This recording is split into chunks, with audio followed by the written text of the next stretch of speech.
Hello. What up? Welcome, Hi, everybody, to everybody. our paranormal world. It's Monica and Breezy. Ooh, I'm pointing the right way now. Man. Like, just get it at the right angle. Oh, Gotta get the see, right you angle. can't even do it right. Thanks for joining us tonight, everybody. I don't have anything particular that I want to talk about. So it's open mic at the Trap House. We're just going to be talking about whatever comes to mind.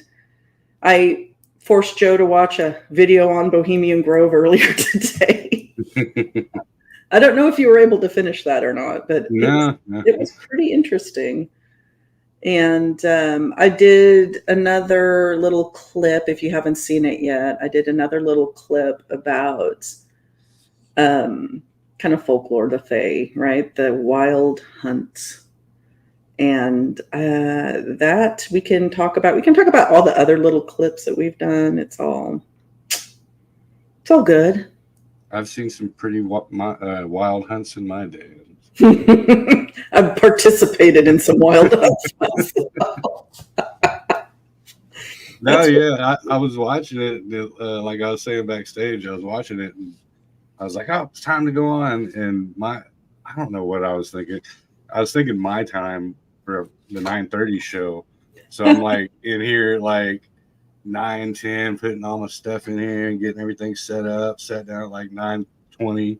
I'm like, I guess she's running a little late. So, it's like 9:40, 9:45. I'm like, dude, where?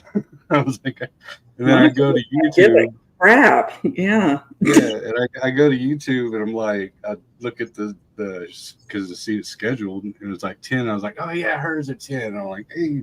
Yeah. I'm a night owl. Yeah. Which, I mean, I don't know how much of it is being a night owl and how much of it is I just don't sleep. Is it really being a night owl or is it just insomnia? Yeah, it depends. Like I get into I'll get into like hibernation season where, for months and months I'm sleeping on like hardly little to no sleep. And then my body switches and I was like 12, 13 hours, 14 hours. Like, I don't care. Like I'll sleep through. I'll wake up and it'll be like 8 o'clock at night. And I'm like, sweet. Well, see, at night, there's a medication that I have to take every night, right? And typically it's a medication that like would put a normal person to sleep, but not Monica. No, not Monica. No, Monica has to take a combo of that medication and one of her anti-anxiety medications if she wants to get to sleep at a decent hour. Right. Oh man, it actually, speaking of medication, it feels like it literally feels like we haven't done a show in like a month. I know, right? I was thinking that earlier. But yeah, but my timeline got altered. I talked to you about it offline. But did CERN run another test near you?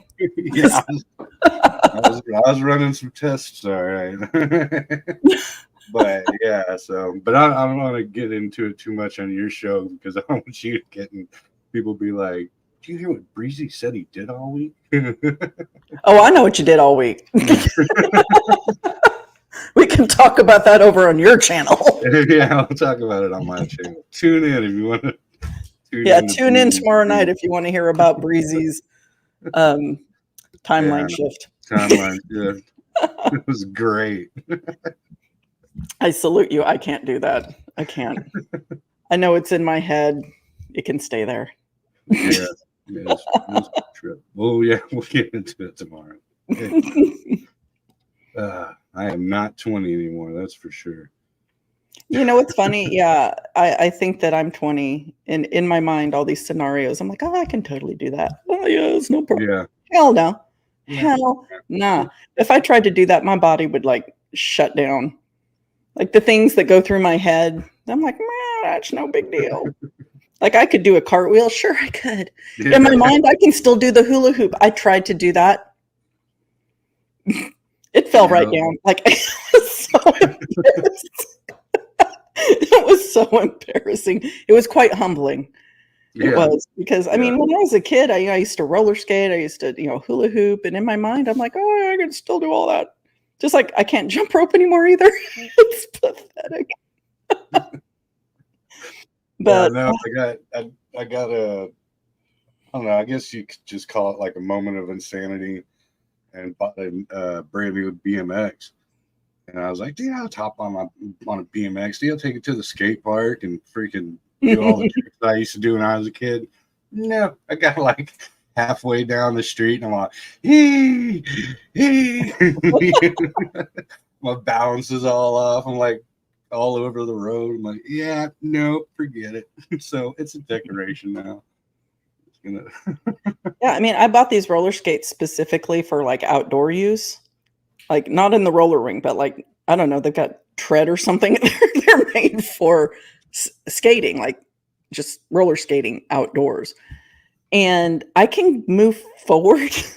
Okay. I can't slow down. I can't can't go. stay in one spot. No brakes, no brakes. I mean, okay, so when like back in the heyday, like back when we were kids, when roller skating was like the thing you did, like Right. right in elementary school or junior high, you'd be at the roller rink like every Friday night, Saturday night. And I never used the stoppers on the front of the skate. I would always drag my wheel to Yeah. stop, right? So I'd always drag my, but man, I tried to, hell no. No, I did the splits. I did the splits. One foot stopped and the other one kept going. One more time. That was humbling. And a reminder, I'm no longer young. I'm not. I'm no longer splittable. I can. I mean, yeah, you feel that for a few days. I mean, I didn't. I can do them. I can do them, but I mean, I can ease into them. This was not easing into them. Right. This was bam.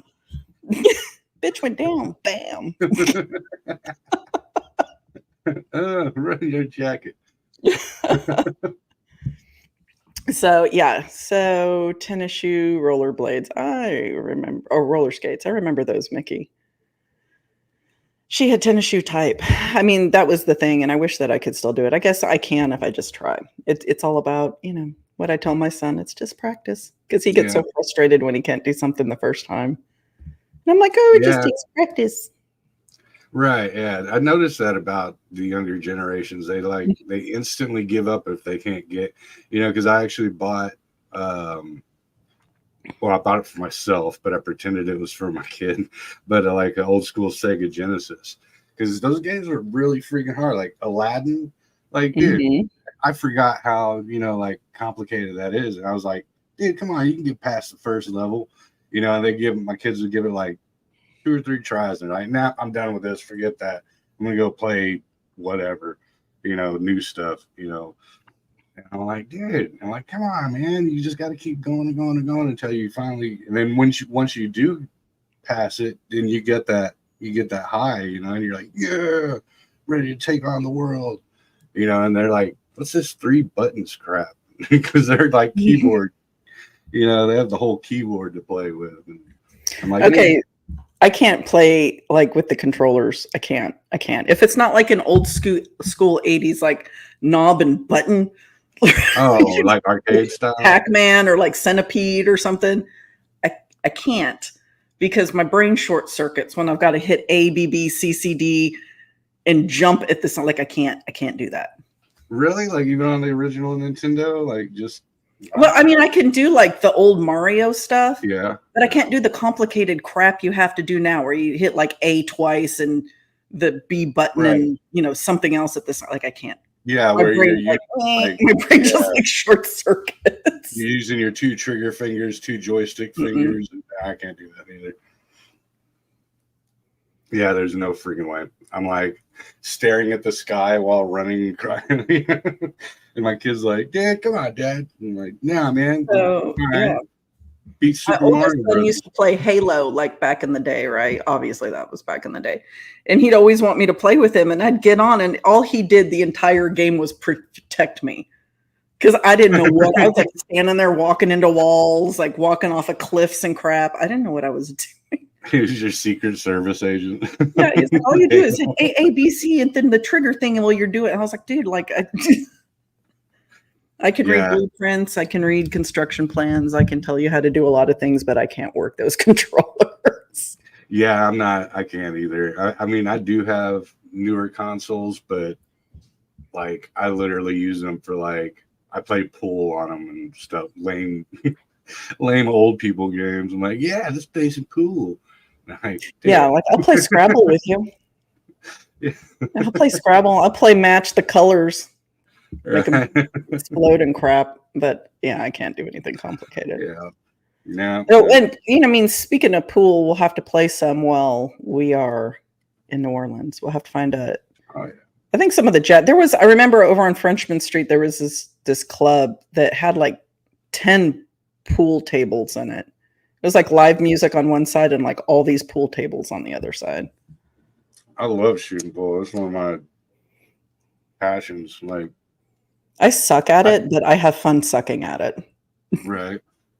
Yeah, I took a break from it for years, like probably like I want to say closer to a decade. But like my mom and my dad, they used to hustle pool Oh. for addiction purposes. but but so like I started playing pool when I wasn't even tall enough to reach over the table. So like that was a big thing for me when I was a kid, and when especially into a teenager. And then I just like in my I don't know, man, in my maybe mid 20s, I let it down. I broke my stick. I had a really nice freaking hand woven tip stick, and or cue. Mm. It's in that world. That's like a big no Yeah. no. But and I don't care. But so I just kind of didn't do it, and then about 3 4 years back, I bought me a Viking Valhalla, which is a really really nice cue, and started getting back at it, and started knocking the dust off getting the rust out of my joints, so to speak. There you go. Just So don't yeah. play against anybody. You'll get hustled. Yeah. If you're not the hustling type anymore, don't. Right. If you're not the Oh hustler, yeah. you're gonna be the hustlee. Well, see, I used to be. I got to the point where when I was with my ex fiance, like I remember one time we walked into a local. It's called the Water Hole. It's a local watering hole, and dude, we'd been partying all night on Sixth Street and stuff like that, and Mm-hmm. we walked in there, and I could barely walk because I have this personalized beer mug that I used to carry with me, and it holds about three 12-ounce beers, but it's just a big beer mug, says Breezy on it, and it's got my record label. And so I'd carry it with me and be like, fill her up. They'd be like, all right, it's gonna be like $15. Be like, I don't care, fill her up. But we walked into the little bar or whatever, and they had a pool tournament that night, and the dude that won the whole tournament, he was running the table, and he was like, had it. And I finally waited my turn, and I was like, dude, I'll play him, man. I don't care. I ran like 3 tables on that dude. Like he was so pissed off because he was like, dude, you could barely walk. And I was like, yeah. just driving him home the whole time. And I was like, yeah. And my chick at the time, she was like, yeah, I've never seen anything like that. And I was like, yeah, whatever. It's just pull. Yeah, it's just pull brag Yeah. like low key. I was good at it. And then recently, within the last year, I actually my dad actually got a hold of me. I see him like I've seen the flu more than I've seen him, you know what I mean, in my life. So, every like 5 years or so I might see him for, a couple hours or something. But I was like, all right, old man, he hit me up, and I was like, hey man, I got me a new stick. And he's like, well, unless you can make it walk and talk, you ain't talking nothing, And I was like, all right. I was like, Okay. let's meet up. And I said, we'll do this 10 games. Let's do 10 tables, and we'll find out who the big man is. And dude, like I shot myself in the foot. Like I literally did. Oh, you Yeah, jinxed yourself. Yeah, he told me I played a better game than him, but I got too anxious because I was about to beat the old man, you know what I mean? Because I had him up by like 3 tables. And I was like, yeah. So my adrenaline got to me, my freaking, the whole 9 yards Oh, I got get to it. me. And yeah, and then I started just missing simple shots, and he's banking 3 bank shots, and I'm like, yeah, no. And it slipped by me. So he still holds the title. But You tried. I You tried. almost did it. Yeah. But yeah, we'll definitely have to play some pool when we get there. For sure. Heck yeah. We're going to have such a good or maybe even if we find if you end up going to that Mallapalooza in Temple, we can probably find a spot and hang out afterwards or whatever. I know there's going to be a VIP party I can probably get you into. Sweet. Yeah. It's me. I should be in VIP parties. you deserve it.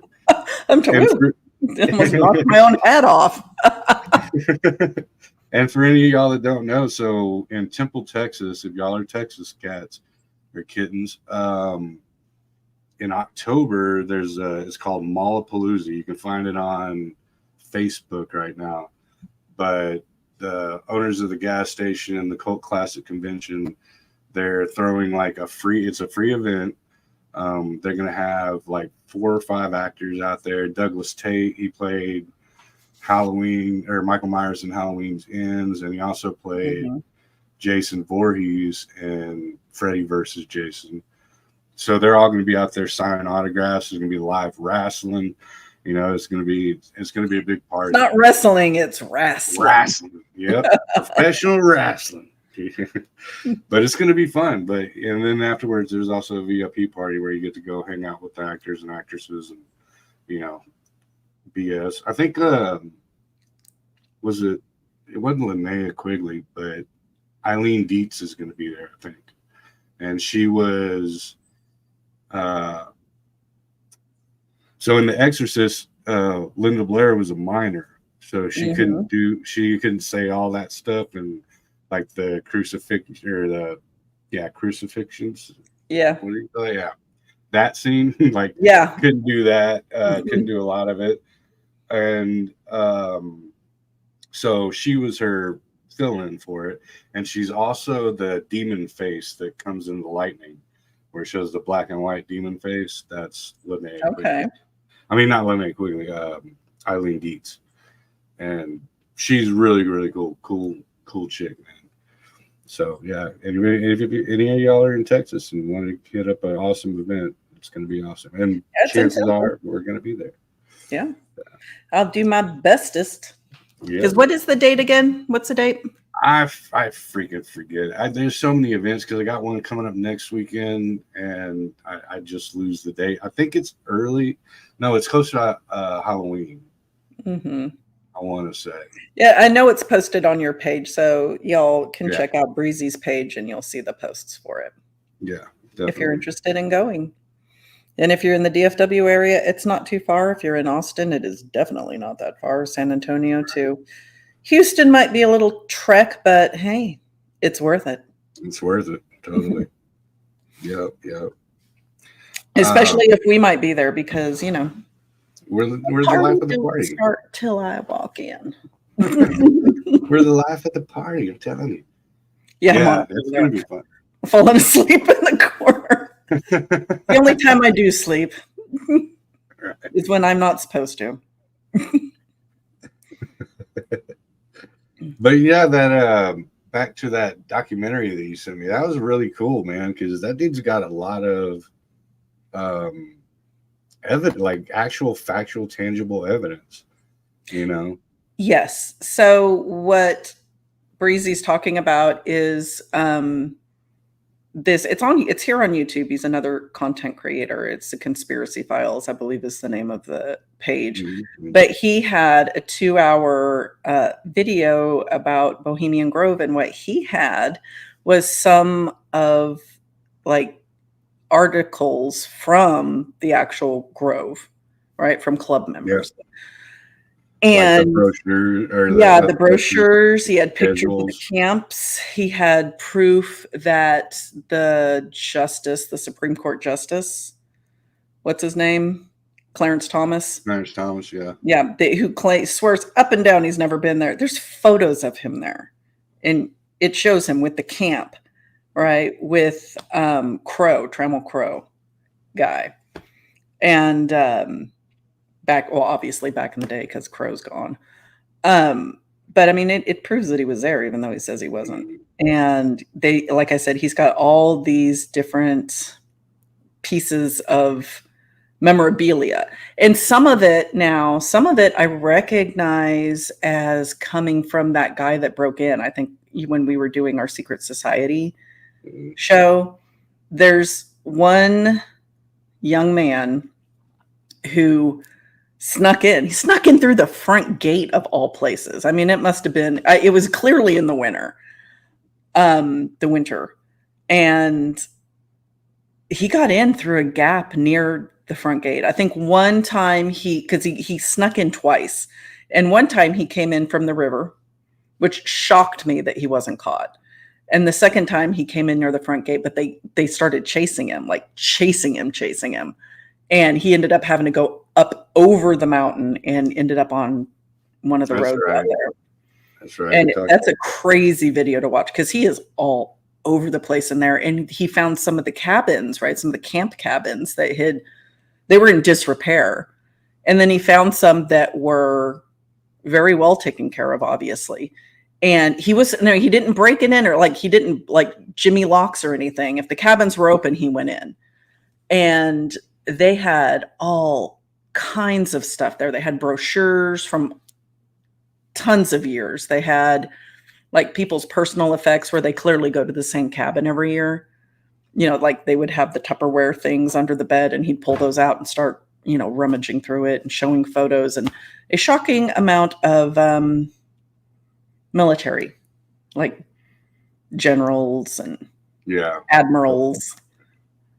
I was surprised because, the Bohemian Club started as an artist's retreat, right? And you were only supposed to join if you had either an affinity for the arts, or you were, a sponsor of the arts, or you were yourself an artist, whether it was music, media, mixed media, like paints and all that, or acting, right? So it's interesting to me. So it's all pretty cool. When they ask employees of that place, they refuse to talk about anything that goes on there. That is true, because they do employ quite a few people from Monterey. The only thing that I couldn't stand in that video is he couldn't pronounce the town. I noticed that. I was like, yeah. It's not Monterey, it's Monterey. Yeah, the E is soft. It's Monterey. It's not Monterey. But yeah, they do employ a lot of local people there. And I'm sure you have to sign some kind of NDA. He's probably from closer to Canada or something, thinking Montreal. Yeah, I wasn't sure where he was. I just stumbled. It was in my suggested watching list, and I just started playing it, and I was like, "This dude." Oh, that's cool. So you just stumbled on it. Okay. Yeah, I just stumbled. I don't subscribe to his channel, but he was. I mean, it's pretty cool. I'll probably look at his other videos because I'm not huge into conspiracies, but the more I dive into all of this, the more I'm like, yeah, maybe. Right. Well, see, yeah, it's funny because when I started going down conspiracy, that's one of the first ones that you run into. And I think it was they're probably 10, 15 years ago. And I told my mom and my pops, my stepdad, about it, and about Bohemian Grove and stuff like that, when I was first getting into it. They're like, dude, you're crazy. There is no freaking way, and I'm like, no, look at that, check it out. And then now every other day they hit me up and they're like, did you hear about, the deep state, blah, blah, blah, blah, blah. I'm like, I just laugh. I'm like, yeah, whatever happened to me being crazy? Right. Well, I mean, truly, if you're somebody who likes to think for yourself and you're not just spoon fed everything, I mean, the more you dig into really the paranormal in general, or even some of these conspiracy theories, like a thinking person is going to be like, there's probably something to a lot of it. Now, like the whole like child burn, like the effigies for cremation of care. Do I think that it has like occult backgrounds? Probably. They probably. Do I think that there are Masons in there? Absolutely. I know there are. Do I think that like the Illuminati is in there? The Masons are in there, the Illuminati's in there, you know. Yeah. But as far as, you know, the bulk of the people there, because I mean, when you watch the video of that guy that broke in and was like rummaging through it, right? He's showing the camps, which is, you know, every group has like a camp and they have a camp leader, right? And the names are crazy. He goes into it in this video that I sent Joe, and I'll post a link to it here in the chat in a minute. But I think that it's just, do I think that some nefarious crap goes down? Sure, of course. Anytime you've got powerful people like congregated, there's going to be some shady crap going down. But, you know, by and large, these are old men. And by old men, I mean, they're collecting Social Security for sure. Like, they're old men. Now, are there younger people there? God, I hope so. Somewhere, or it's going to die out here in the next decade or so. Right. Yeah, I agree. And I think we talked about this a bit last time when we did the secret societies. I think that because it's not as secret as it used to be, you know, they did a good job keeping that under wraps for, you know, since what? I think it started in it was before the 1800s, right? Or at least the club Bohemian. Well, the club's been around. See, now here's the thing: is the club started, and then 2 or 4 years into the club being a thing, is when they started the Grove Retreat. Right. So the Grove was originally like a send off for an actor, right? Who's moving across state, and everybody got together. Oh yeah. Farewell, right. Yeah. And then it just became a thing after that. And I thought, though, it might have been late 1800s, early 1900s, late 1800s. Yeah. I'd have to look. I'll go with you on that one. Yeah. Yeah. Because I know that, and they own an obscene amount of the mountain there. Like an obscene amount of acreage belongs to Bohemian Club. Oh, dude, that thing is freaking huge, dude. When they had the map, it literally the cartoonish looking map. It I'll have to like dig it up and pull it out, but it looks literally like a map of the Gathering of the Juggalos. Like, oh really? If you put them side by side, you'd be like, dude. But those are, you know, that's a huge spot because that one, especially the ones from Illinois, that was out in like the Shawnee Forest. Like, you know, you had to drive 2 hours to or from the spot. You didn't have cell phone signal. Like, it's out there, like out there. That's pretty cool. Yeah, but I mean, but it's kind of like the same kind of a thing, you know. It kind of made me go, "Wow, is life imitating art, or is art imitating life?" You know, it was kind of a trip. But yeah, because it starts at the main gate, then it widens out, then it goes all the way freaking up the mountain. Like, it's crazy looking. I had no idea. I thought it was like, I thought it was like Martha's Vineyard or something like that. Like, you know, like just a smaller complex, but a complex nonetheless. But no, it's a chunk of forest, a chunk of mountain and forest underneath redwood trees. It is cool though when you are able to like start something and it goes year after year. Yeah. I mean, anything, large or small, because I remember doing training camps with TBRC and it continued on for a long time after I exited the group. Yeah. No, those are always fun. They are. I mean, my personal thing was the Gathering. I played it, I don't know how many times, probably a handful. least There 4 you or go. I 5. just put a link to that video that Joe and I are talking about in the chat. So if you're in chat, you got a link to it now. Check it out. The guy's got some interesting info. Do I agree with everything he says? No, I don't. Not everything, but I think a lot of it is pretty accurate. I only got about an hour into it, but I didn't see anything so far that I was like would kick out of bed, you know. Well, I mean, when they're talking about like, okay, so for those of you that don't know, like during the ceremony, like the opening ceremonies, they have the cremation of care ceremony, and it's definitely got a lot of occult um, nuances, let's say. But he's taking it another step, saying that there are, how do I put this where it's not going to get bleeped on YouTube?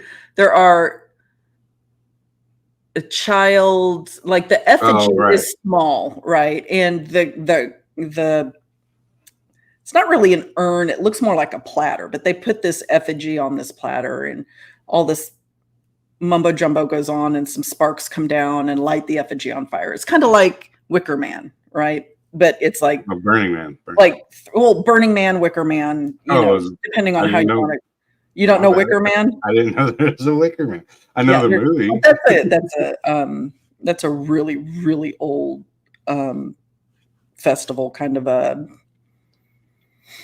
what would I call it? It's like a midsummer. It's kind of like it's a really old type of kind of a solstice-y like offering, right? Okay. And they would stuff all kinds of things alive and not in the wicker and light that puppy on fire as a sacrifice to the spring, like gods or winter. I think it's spring. But anyway, this effigy is like, let's say 3 feet long. It's small. It's smaller, because the platter, urn, whatever you want to call it, isn't that big. Like the whole centerpiece that it sits on the altar, and it is an altar, and they do call it an altar, is not very large. But this guy who's putting this content together is supposing perhaps it were he was like an actual body in there. Let's say there's it's no longer living, but it's an actual it's not an effigy. It's not an effigy is what he's getting at, and I have a hard time with that.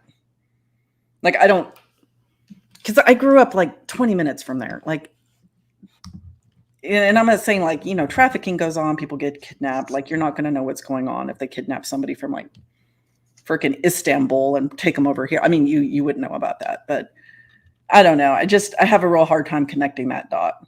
Right. I think the cremation of care is 100% just like it is an effigy. Right. I mean, well, I guess that depends on how far you go with like the pizza stuff and the adrenal stuff and all that. If you're really buying the fact that they're unaliving for sacrificial purposes or whatever, then yeah, I mean, I can see that going both ways in someone's nugget, like, yeah. I mean, I guess if you're really deep, into the conspiracy thing, then that's a pretty heavy hitter, right? You're and there are 100% like occult, and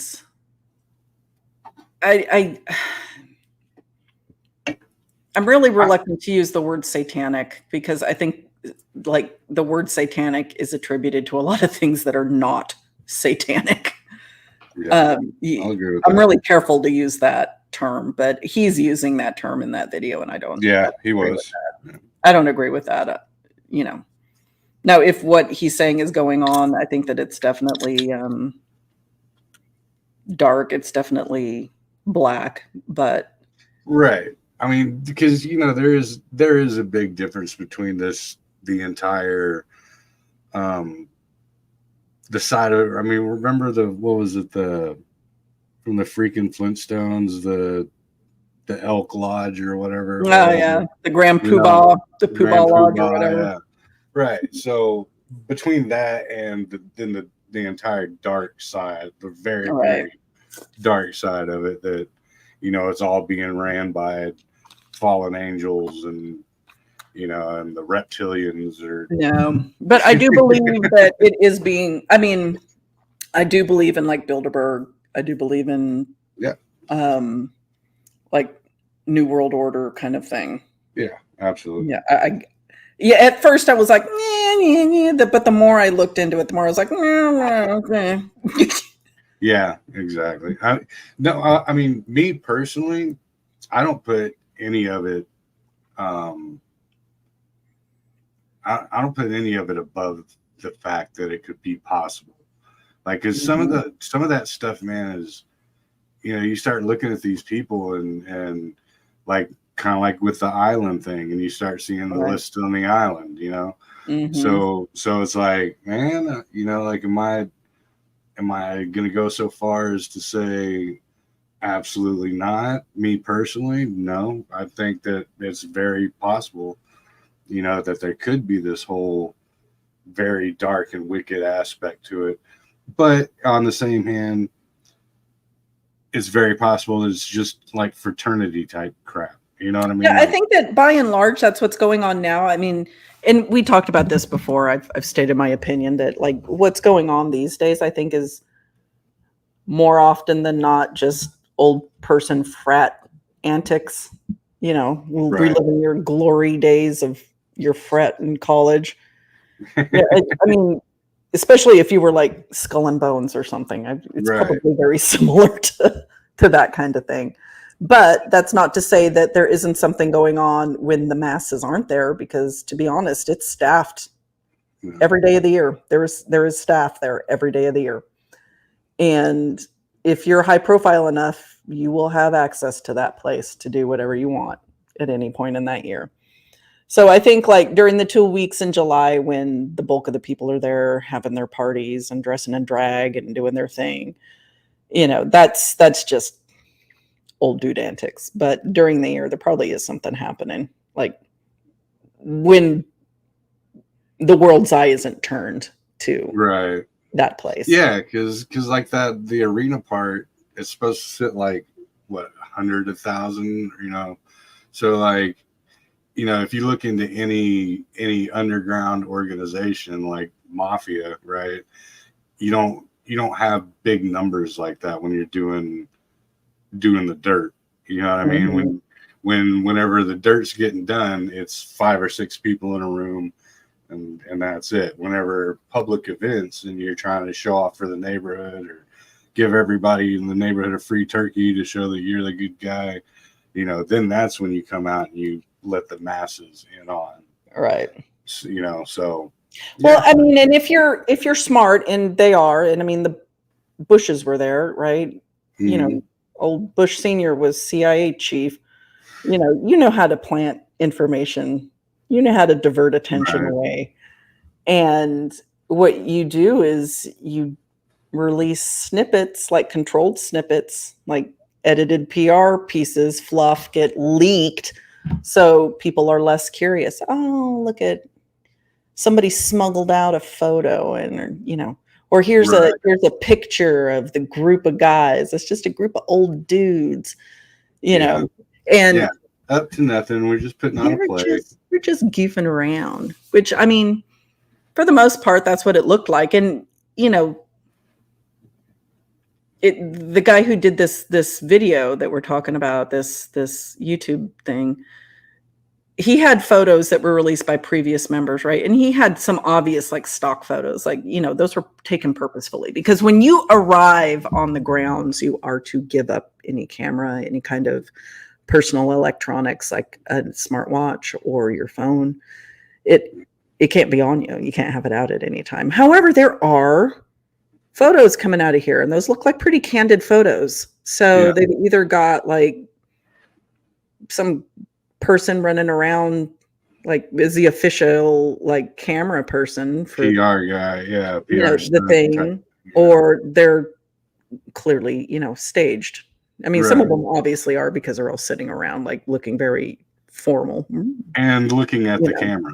Yeah, I mean, they're sitting in chairs and they're obviously posing, but there are some more candid shots that are shown, like, particularly of the Supreme Court justice. I mean, it's clearly a very candid shot, and that, I guess they must hire a photographer to just go around and take photos then. But I mean, somebody had a good point. No electronics or any kind of camera or recording equipment is allowed. How'd this happen? Right. Yeah. And they're blatantly like looking into the camera, shaking the other dude's hand. Yeah. Or they got like arms around each other like we pose at a party. Yeah. What's up? Yeah. What's up? I mean. Yeah. No, I agree. Because, when you really talk about, especially hierarchy, what would you call it?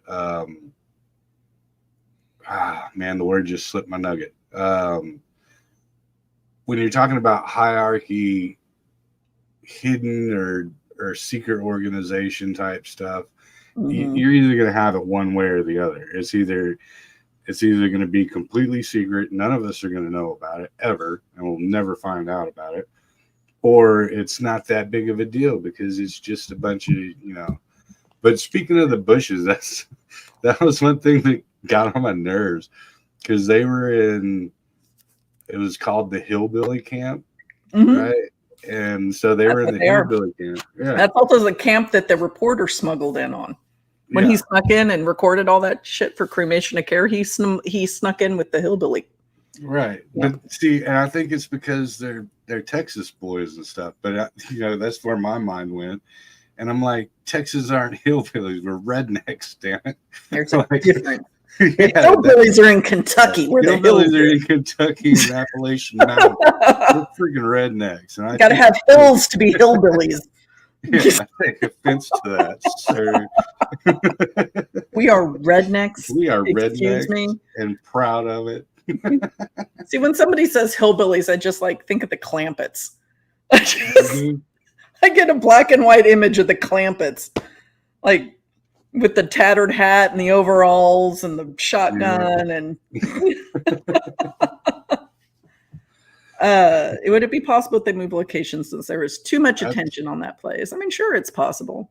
Yeah, of course it is. But here's the thing. I mean, you have a good point, Joe. Like the secret society is either going to be secret and we're never going to know about it, or it's going to be everybody knows about it and it's not secret. Not that secret. Right. Well, everything comes to the light eventually. So, I mean, any secret society I think is going to be discovered. Are there ones operating right now? Absolutely. Yeah. Do I think it's possible they moved locations? Yeah. I do, but I think that anytime a big group of very powerful people get together, that's going to draw attention no matter how low-key you try to be. So unless they are helicoptering into the remote Alaskan wilderness, which is a possibility. Right.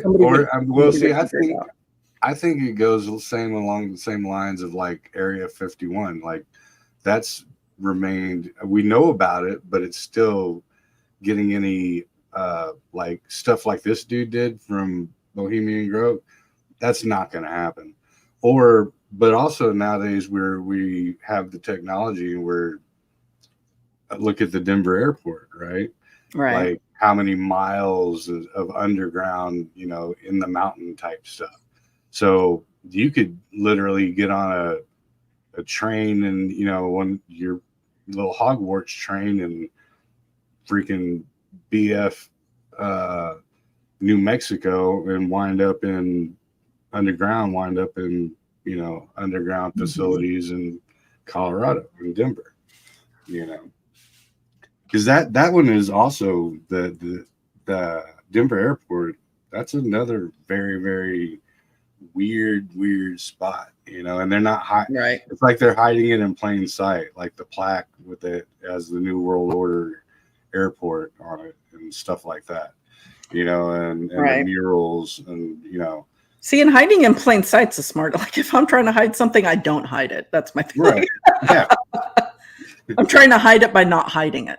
Mm-hmm. Yeah, exactly. Kind of like my movie collection. You won't find them. Which movie collection? Exactly. You know what I I know what you I mean. speak. The I'll hide it in secret, plain the sight. secret What? movie collection. I've got people are going to think we've got like snuff films, or we can't joke around like that. It's nothing like that. It's nothing. No. It's like, dude, the Frankenstein. That's an old movie. I don't want to watch it. I know you don't. I And know. that's,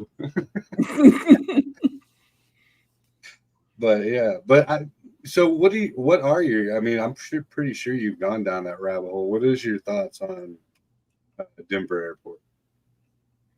You know, just so we can stay in the In the weird paranormal. category. Yeah. Okay, so I honestly never really dug into the Denver airport. Really? Shockingly. Yeah. I mean, I know a little bit about it. I know like what you hear in flutterings, just being in this community and being interested in these topics. But I've never gone down the Denver airport rabbit hole. Like I understand like the horse statue out front is supposed to represent something. There's all these crazy murals inside the building that are supposed to like be very demonic or satanic. And again, I'm really reluctant to use the word satanic for Right. a lot of reasons. Well, the statue is literally called Blue Lucifer. Mm-hmm. The horse statue, and it actually killed the person that built it, and his son had to finish it. But it supposedly represents one of the four horsemen of the apocalypse.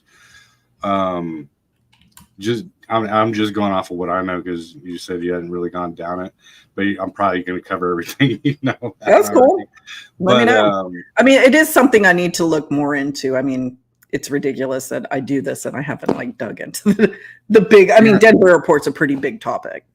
Well, see, yeah, okay. So just financially, right off the bat, it's weird because that airport's not that big, and I think it had an original estimate of something like a little under $1 billion. Don't quote me on the numbers because I'm shooting from the hip here, which I always do.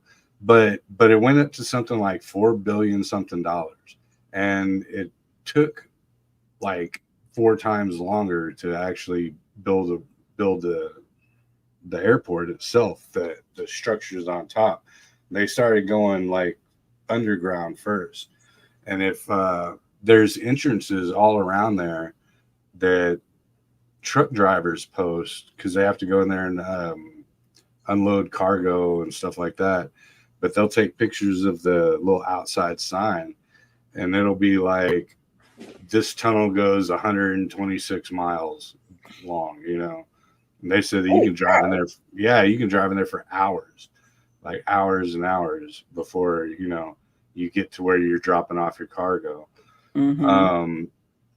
The mural thing, so there's a big plaque in it that says New World Airport, and it has the Masonic symbol on it, the square and compass, but the murals they're very post-apocalyptic. They almost look like there's like dudes in like almost like, I don't want to say the N word with the Z in the middle, but that kind of garb with like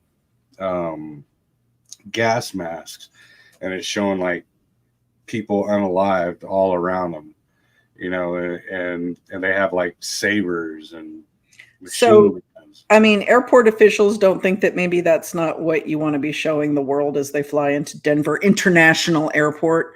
Right. Yeah, exactly. Like it's very, and there's like one of them, if I remember correctly, there's like one of them where it's like the new birth of the new world, and it shows all like the orphan children growing up, but it's very, very odd, and like we were saying, hiding in plain sight. Like you'll walk in and there's like aliens hanging out, and they're like, "You found us. you found our base, blah blah blah. Just like, why would you even? There are bases in the ocean. We all know Right? that. Yeah. Well, yeah, but if you go down far enough, you might just find where the ocean gets underneath you. Like, I don't know. It's weird, man. It's very. It's either a very bad intentional joke, or it's yeah. I heard they took it up. They took them down. I'm not sure about that. I haven't been physically. I'm trying to think if I've ever flown in so. and out of Denver. I don't think I have. I might be actually. I might have an update on this next month. You got to fly into Denver? Yeah, I might have a show up there. Oh, that's sweet. I'm not sure yet. It's just in the talks right now. But I'll let y'all know if I do. But yeah, it's. I say take a trip, man, and go. Not literally a trip physically, but YouTube style or something, and go check it out. It's do it a little deep dive on it. Yeah. I mean, I should. I know I should. Some things I'm just like, I like fringier things, I guess. I don't know. I mean, I'm all into the Bohemian Grove, and like I'm way up into the Bohemian Grove just because I grew up like right there, and I didn't even know it was a thing until, like I said, I tried to work out there, and my dad was like, "Fuck you are." No, yeah, it's weird, man. Until I watched that freaking documentary, I don't know why, but I could have swore it was on the freaking East Coast, like the Grove. Whole time. Yeah, really? I thought it was like up there in like Massachusetts or something. Well, that would make sense because DC's over there, right? And a bunch of jerks are from there, like, or Maryland. But no, they want to be somewhere prettier, which is definitely where I grew up. I should have said that lower so Jen didn't hear. She'd been like, "What? Talking about what?" She was born in Massachusetts, so. Oh, really? Yeah. So every time I'm like, freaking Boston, Massachusetts. My sister-in-law and her family live in Massachusetts. I've only been there once. Only been to Boston once. I loved Boston. It reminded me quite a bit of San Francisco. Well, she has no stake in the game other than being literally birthed there. Because like by the time she was like 1, she lived in Florida, and by the time she was like 4, she lived in Texas ever since. But she still pulls the Yankee card. Like, I want to go to the Northeast. I want to go to Maine because I have a lot of family in Maine, right? My grandmother, my father's mother, the whole family's up in Presque Isle, right? The Libbies that came over from the Welsh Libbies. Like, there's this whole like website about that part of the family, like migrating over back whenever the heck they migrated over. And I'm curious about that. So I want to go check that out. My grandmother grew up in Presque Isle. I was very close to my grandmother growing up. But outside of that, like, I don't have a ton of desire. Like, I'm just curious. Like, I want to go into the Adirondacks. Like, there's some places that I would like to visit. Obviously, I want to visit Sleepy Hollow and Terrytown. Yeah. For obvious reasons. I'd like to go to Salem in October. I think that would be pretty sweet. But like, as far as living there, I mean, it's really pretty, but my dad, who had, I'm sure he had some kind of top secret clearance. Now, clearly not like top level clearance, but he knew, I mean, he was in communications in the military, and he was crypto. And he told my brother and I at one point, like, don't live in the Northeast. He's like, if there were ever like an attack, he goes, right. You guys stay the hell out of the Northeast. I can see that. Yeah. So part of me is like, I don't go to the Northeast. But I mean, I do want to like visit those places, but the West Coast where it's at, because that's where I grew up. I love it out there. We're just going to sink into the ocean, apparently. Yeah. Especially if that meteor hits in 2035. Mm-hmm. So you know about that? Yeah, I forgot the name of it, but yeah, it's like a Postes or something. Postes, yeah, no, yeah, but yeah, that Yeah, I told because the people that own the gas station, they have it's like a Airbnb or whatever in Florida. And I was like, why'd you buy in Florida? It's gonna be underwater. They're like, shut the fuck. I'm like, damn, tell you, bro, just gonna be in the water, Apophis. dude. Apophis is the name of that asteroid. Yeah. So, if it threads the needle just right next year, I think, then it's going to come around and it's going to hit just off the coast of Santa Monica. Like 10 miles off the coast. It's going to go down 3 miles. I'm trying to remember because I love Neil deGrasse Tyson. Right. Is that his name? I love him. Huh? I think this is the first subject we're totally 180 on. Oh, really? You don't like him? I can't stand that dude. I like him. He's fun. But anyway, I mean, he's an astrophysicist. He's smarter than I am about shit. So. You think I think he's an actor, but whatever. You also think the Earth's flat, so okay. Yes, I do. But I'm not a weirdo. I think the Earth's only flattened now because we're in a different timeline. Like I think the CERN flattened the Earth. The timeline flat. Okay, hold on. What CERN flattened the Earth? Yeah, it was a globe when we were a kid, and then when CERN kicked in, it kicked us into a different dimension, and now we're living in a flat Earth dimension. Let that wrap around your nugget. All right. Breezy is completely insane. Not just kind of. So we're going back to the asteroid hitting our flat Earth off the coast of Santa Monica. Maybe it'll punch through. Just in the ocean will drain. It's just going to be part of Project Bluebeam. There's no real asteroid. See now Project Bluebeam. Oh my gosh. So anyway, yeah, the asteroid hitting and potentially hitting in 2035, it's going to wipe out everything on the West Coast. Everything, I swear to God. And kiss Hawaii and the Polynesians goodbye too, probably. But anyway, moving along. Yeah, I actually, to be honest, I'm more concerned with with Yellowstone than any of that.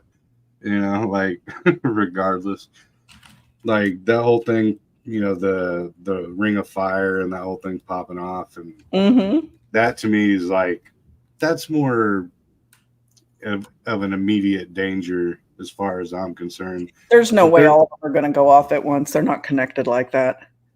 No, I don't think so either. But I know they're not. Well, yeah. But I mean, what I'm getting at is more of like a Mount Vesuvius type of thing. I can see more as a destructive, like a super volcano going off. Right, yeah. Like if Yellowstone was a person and the asteroid dude was another person and they were both coming to attack me, I'd pick off the Yellowstone dude first. And then worry about the asteroid. Yeah, no, the asteroid, it's not an ELE. It's going to cause a lot of damage, but it's not something that's going to cause the next ice. It's not going to be an extinction level. Like it's not going to affect the whole world. It's not that big. It's not a world-ending strike. Yeah, no, if it were to happen.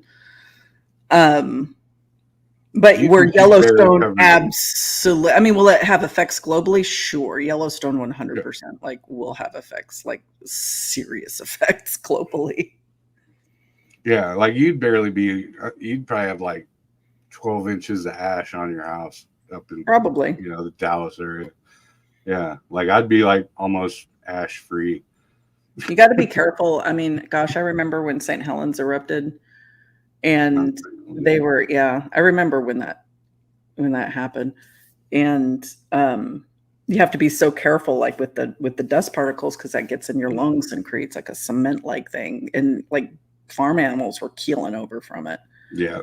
And obviously, we know now you can't fly any kind of aircraft through any kind of ash. Right. Clouds, right? Because it will muck up the engines and you're not going to be in the air for long. They were after the event, but remember when Reykjavik was going off and people were getting stranded over in England, over in like London, like transatlantic flights and flights paths that crossed the cloud couldn't go on.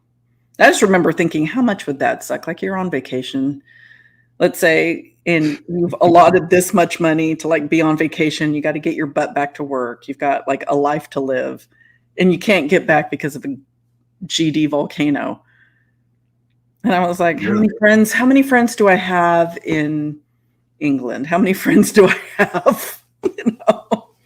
Can I crash on your couch, Andy? No, that's true. Like I never had any, outside of immediate local, I guess, calamities, like actually affect me. And then when I was working for a big international company, I was in logistics. So I was a logistics coordinator. So when, I don't know, it's probably like maybe 7-8 years ago, I think it was Iceland that had that big volcano and it sent everything up because it is a volcano. I mean, the whole place is. But yeah, it like stopped all of our shipments and logistics because you couldn't do any air freight. You had to go strictly by boat.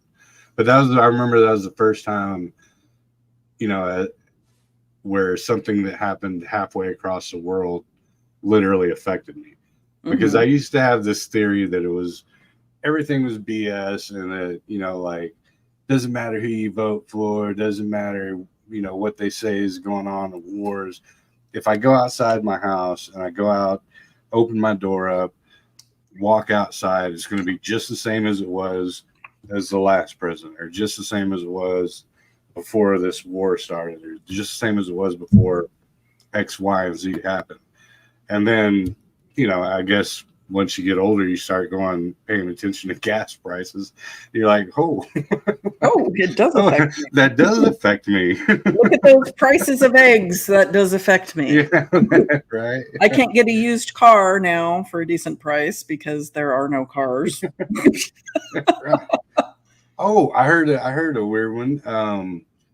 So I was watching a video yesterday, or either today or yesterday, but apparently if you go and you buy Walmart brand, I forgot the name of the brand, but there's a Walmart brand. Great value. Great value, yeah. There you go. If you go and buy their milk and you microwave it in a cup for about like 3 minutes, it'll look like coffee. I think any milk that's microwaved for 3 minutes would look like coffee. We're like gonna it's cream. You're going to burn the freaking cream in the milk. Yeah. I would just think it would turn clumpy, but yeah, all right, we'll do a test on that one. Maybe we'll do a short. I'm stinking my house up with burnt milk. You go for it. First of all, I hate milk. Bleh. Bleh. You don't like cow piss? What? No, I'm good. I am way A-okay. I don't even. Yeah, I put non-dairy. I put oat milk in my coffee.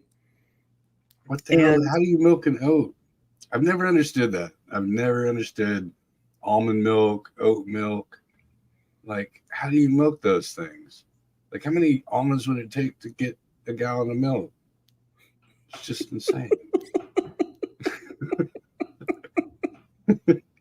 Something tells me you're not laughing with me. You're laughing at me. Why don't you look up how it's made? It's just like take 2 almonds and you're like, yeah. Just squeeze it real hard. You got to drop. It's oily. Yeah. Put some salt on it and drink that hot dog water. Yeah, here we go. Yeah, I hate milk. Blech. But I mean, I try to here's the thing. Like where I can, I try to make my own everything. I do. Because I don't trust anything coming out of grocery stores anymore. Like mass-produced food grosses me out. I don't Really? I don't like it. I try to make my own where I can. Obviously I can't do everything. but where I can, I try to look it up and I'll try it myself. And if it's something that I can do reasonably well, I'll do it. Huh. That sounds like my mom. She's Like I'll make perfect. my own pasta. Like when I make chicken noodle Yeah. soup, I make my own pasta. Yeah. You She know, does the same. Yeah. I'm and a weirdo. I like I don't know. Maybe it's just like the residual Gen X in me or whatever. But dude, I'll be like, babe, pick me up a big pack of bologna. Like, because I got it, but I have to do it like every once in a while. So like every like 5 years, I'll get down on a spam trip. I'll be like fried spam and eggs. I'll be like, and then I'll do a week, and then I'm like, all right, I've had enough. And like the other day, I went into the fridge. Jen was like doing a shot or something. She was in there milling around. I just pulled out like a cold freaking, hot dog.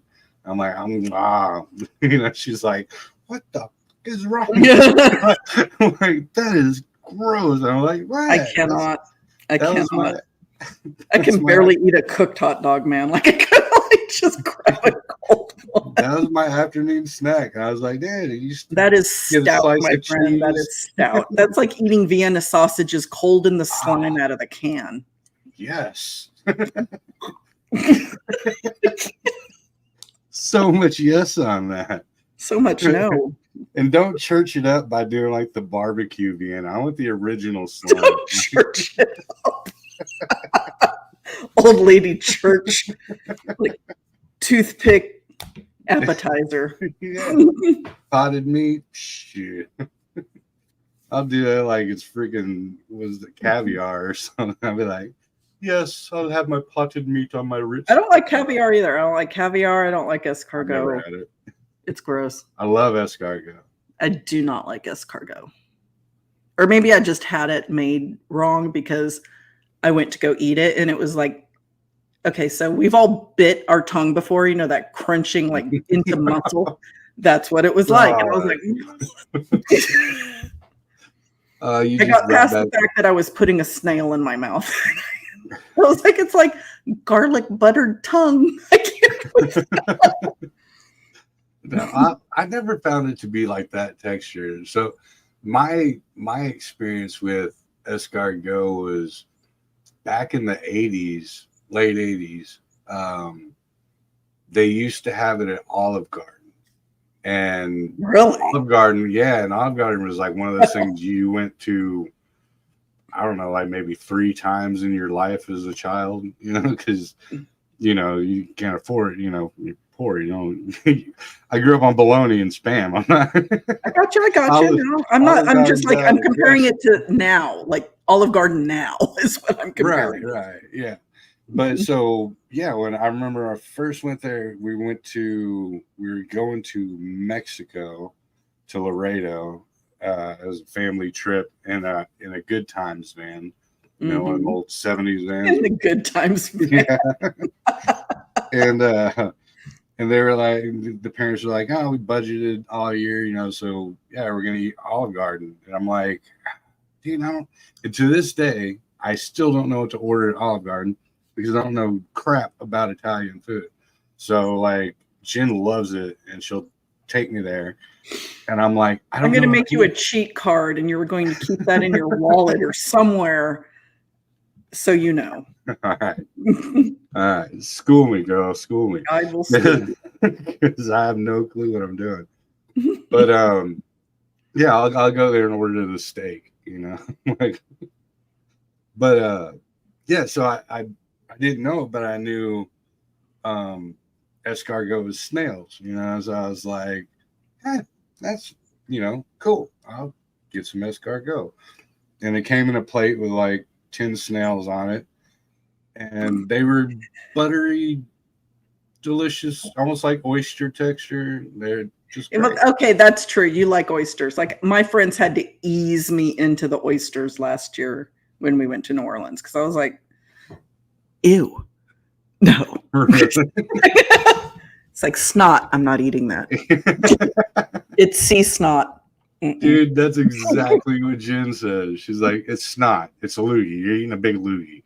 Yeah, I mean, if it's cooked, I'll eat it now. Like they had me because it smelled good and it looked good. And I told you there's that restaurant over on Magazine Street. Mm. So we walked over there one night for dinner, and they ordered like various forms of oyster, and I was like, "You all enjoy." Have I ain't fun with touching that. that.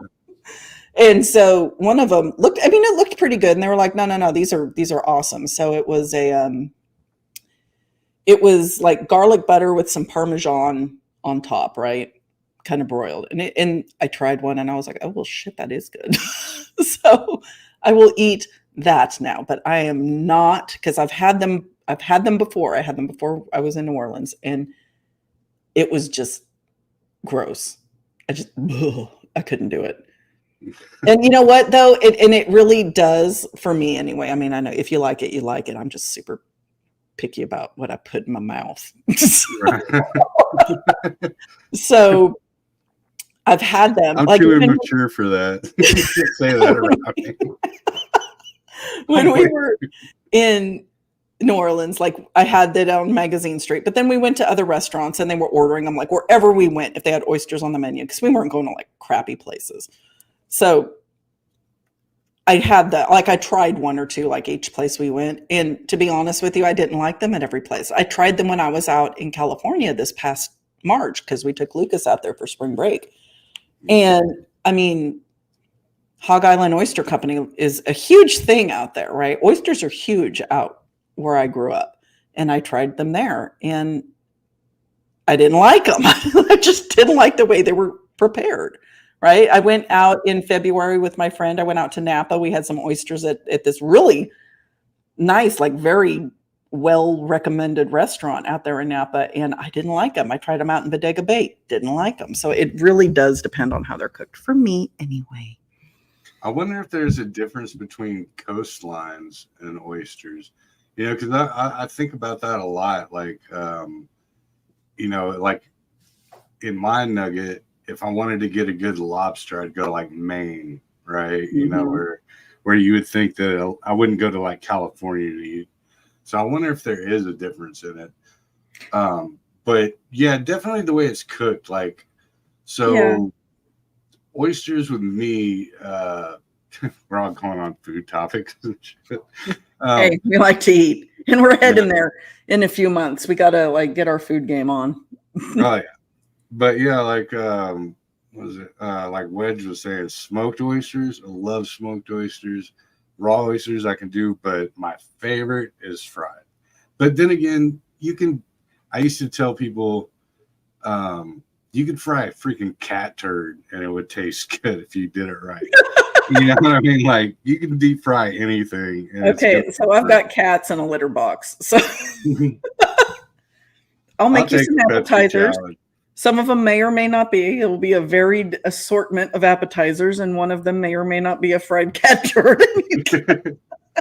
I'll take that Pepsi challenge. Actually, we'll do the spot that cat turd challenge. Yeah, tempura edition. This is a funny story. So I was on a record label back in the day, and the owner of the label, he came out with his family to party and hang out for the weekend. And we literally got on the same subject. And I got on to you could fry freaking cat turd. It tastes great. It just so happened it was during like the Texas migration of June bugs. And there was like, I don't like where this is going.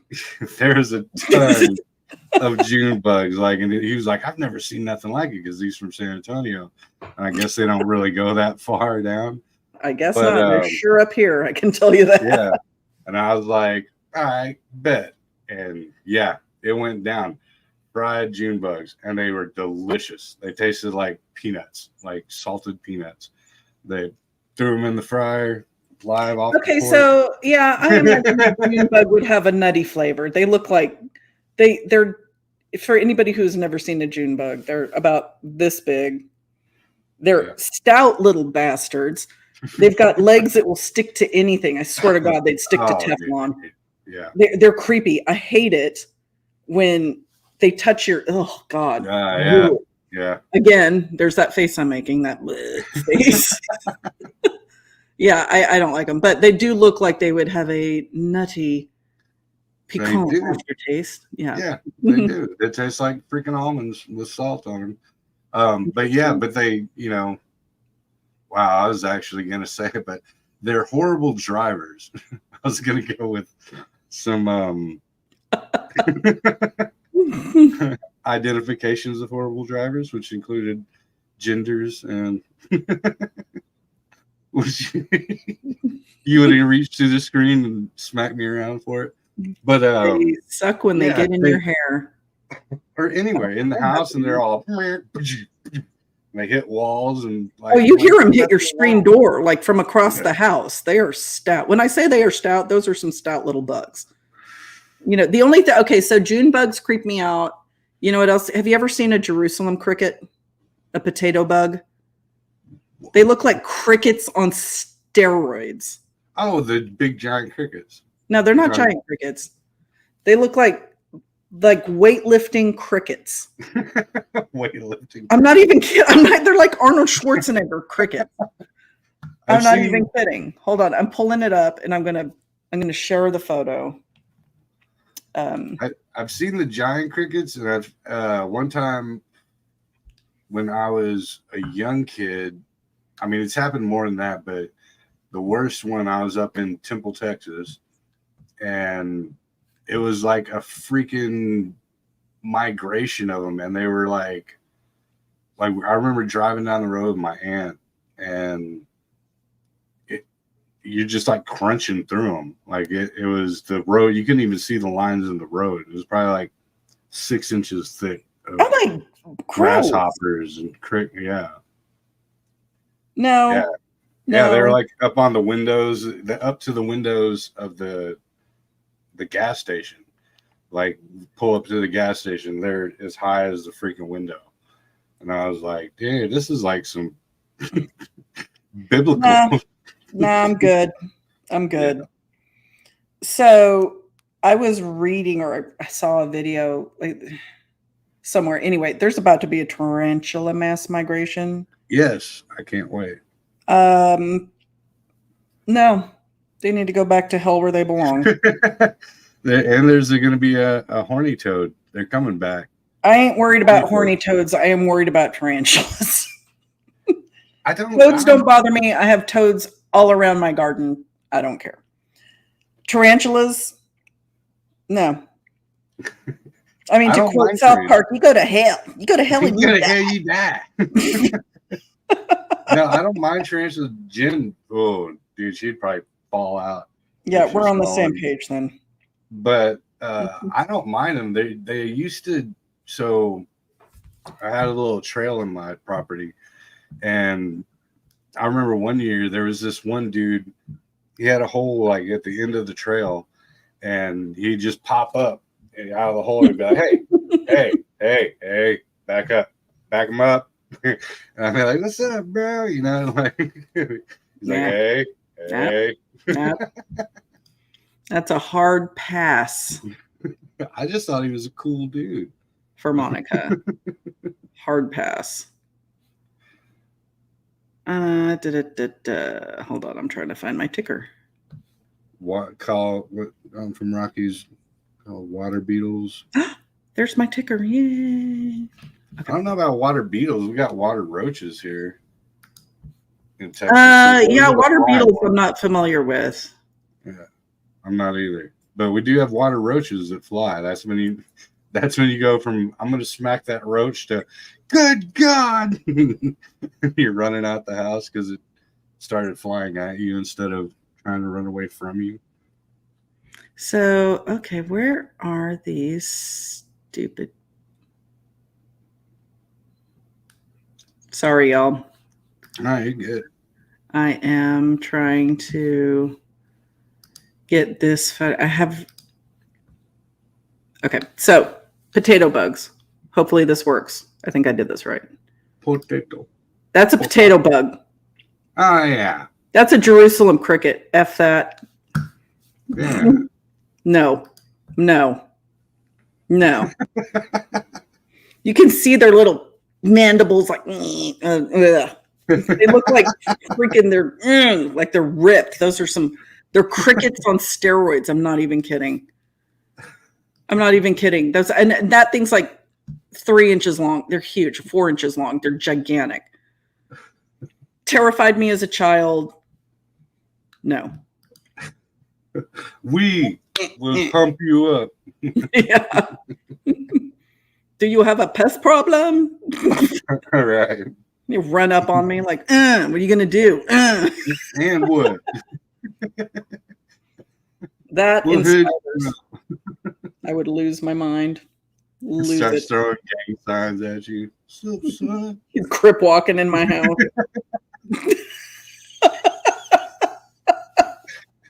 It's his house now. That's funny. No, those things, stuff like that didn't really bug me. But no, it just, there are certain things like June bugs getting on me. Like if I feel, oh, dude, and I'll grab it and like chunk it like a baseball player against the wall and hear it. Yeah, and then it goes like, nothing you did to me is anything worse than I do to myself on the daily. So something creeped me out about, I don't even know, like a month ago. I'm not even gonna jinx myself. Something was on me as I was falling asleep. Right, you can feel the little tickle on my arm. So what I do, instead of just flailing around, I scoop it up very gently and throw it as hard as I can, as far away from me as I can. And I heard like an audible thump, and I was like, "The hell was that?" So on comes Monica's flashlight, because I can't flip all the lights on because Chris has to sleep, right? And lights wake him up. So I'm in there like Inspector Gadget, like my light, like poking around and crap. Like, I don't even know where it went because I just like flung it. Right. Don't know what it was. Don't want to know what it was, but it had weight. Had weight to it. Had weight to it. Yeah. Dude, I got a freaky one when I first was boyfriend girlfriend with my ex-wife, and I was staying at her. She stayed with her mom, of course, because we were young kids. And I was staying the night, and they had this house that was freaking infested with roaches. Oh, gross. Yeah, like big time, like picture frames moving in the middle of the night type. But no. It was the same thing. We were laying in bed, and one of them big water roaches was crawling on me. And I grabbed it, chunked it on the ground, and I jumped off the bed and I stomped it till all the white stuff came out of it. You know what I mean? Like the guts and everything. And I was chilling there watching TV, and like I just happened to freaking like look over the edge of the bed, and it was gone. I was like, what is this the Jason Voorhees freaking cockroaches or water bugs, and sure enough, about 30 minutes later, it was crawling underneath, dragging guts behind it and everything. Oh, he wasn't dying. Underneath. Yeah, he wasn't dying. That's a mole cricket. Ristal in chat described a mole cricket to me, so I had to look it up. See, that's creepier than the Arnie cricket. That thing looks like it could get stuck in you. Things like it burrow into your brain through your ear canal. No, right, yeah. That episode of The Outer Limits, you remember that one when the dude got the what was it, what are they called, the ear mites? Oh, the earwigs. Earwigs, yeah. And they're like, and he goes through the whole thing, and they're like, good news is it came out the other ear. Bad news is it laid eggs. And he's like, yeah. I remember the Simpsons episode where Mr. Burns went to the Mayo Clinic for his yearly update. And he tells Mr. Smithers, oh, I'm so sorry to hear about your diagnosis. How many eggs did it lay? Smithers said, frankly, sir, one is too many. It's a fact. It's a fact. No, I actually do have a real deal Holyfield story about that. Like, so I was starting a new job at a computer company, and this is Sunday night. I had to start Monday, and so I go to bed, or I go shower up, and I go to bed. I'm laying down, and this is in the same house, mind you, years later, the same house, and I wake up in the middle of the night. It's like 3 in the morning, 2 or 3 in the morning, and it feels like whenever you get water in your ear and you have to like dump it out, that kind of. So, yeah, we're going there. We're going there, Monica. He's sleeping with cotton shoved in my ears tonight. Yeah. Oh, I slept with a beanie after this, but yeah. So I feel like this water, and I'm like, what the hell? And so I go to the bathroom, and I'm thinking, because I went to bed with wet hair, I'm thinking water dripped in my ear, because my hair was thick and voluptuous back then. And so I'm thinking, like, water just got in my ear. So I'm like, I'll just wick it out with a Q-tip. So I got push a Q-tip in there, nothing. I'm like, all right. And I'm like, but I can still kind of feel it. So I'm like, all right, do it. My mom did when my mom did when I was a kid, and put hydrogen peroxide in it. And so I like tilt my head, put hydrogen peroxide in it. And then I realized whatever it is, it's alive because it's drowning and it's freaking out. And it's like, I'm like, oh, dude, oh, I'm like, it's alive, whatever it is, So I go to wake up. It's alive. Yeah. So my little brothers were my girlfriend at the time. They were friends of her little brother. Like, me and her were the same age. My brothers were, So I go in there and I'm like, dude, someone's got to run me to the freaking hospital. Like, got to go to the ER. And they're all freaking tripping on mushrooms, right? Like, literally. And they're like, dude, we can't, bro. We can't. So I was like, oh, dude. So Rub some dirt on it.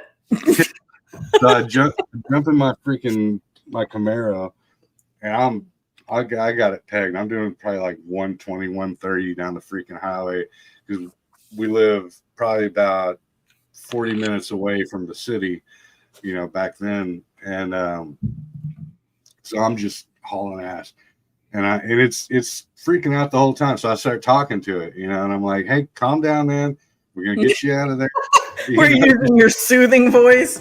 It's okay. Just a matter. It's okay. Just a matter of time. It's okay. Cool. It's okay. Cool. So I get. It's okay. Calm down, little creepy crawly. Don't eat my brain. Right.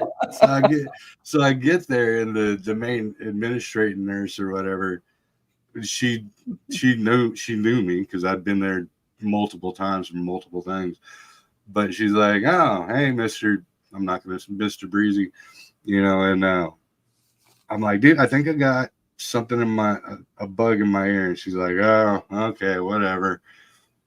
So she goes and looks, takes a little scope thing out, and she's like, oh, yep. Oh, no, that's not the reaction I want. Yeah, she's like, yep, you sure do. And don't tell me what it is. Just get it out. So I end up going to the freaking, it's not the ER, but I guess where the bed is, and the doctor comes in and he's like, looks in there and he's like, oh yeah, German cockroach. He's like, the interesting thing about German cockroaches is they can't walk backwards. So whenever you Q-tipped them, you just pushed them in further and made it a whole lot worse. And I was like, all right. He's like, so he's like looking at my chart. He's like, so you drove here? Do you have anybody to drive you home? And I was like, nah, dude, I drove myself. Yeah, like, you get the cockroach out, he can drive me home. Yeah, right. And so he goes, ooh, he's like, dude, we can't give you anything to help with the pain. He's like, I've never seen anybody go through this without, like a painkiller or something like that. Burrowing in there? It was like all the way to the drum, like in there. And he was like, all I can tell you, man, he's like, just grab the freaking bar, the bar on the bed. He's like, here's a stick. Yeah, basically. Yeah, Just grab the like- bar and hold on tight, dude.